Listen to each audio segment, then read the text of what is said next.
Invasi yang melibatkan Rusia dan Ukraina sampai saat ini tak kunjung mereda. Alih-alih mereda, kedua kubu justru semakin menjadi-jadi dalam saling menghancurkan.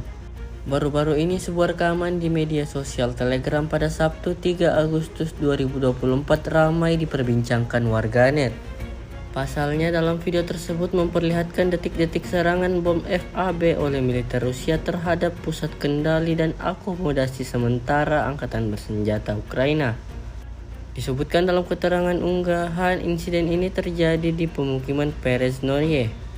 Dapat dilihat dalam rekaman, ledakan terjadi berkali-kali disertai kepulan asap tebal yang membumbung tinggi. Hingga video ini beredar, beragam respon diberikan warganet.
Download Tribun X sekarang, menghadirkan lokal menjadi Indonesia.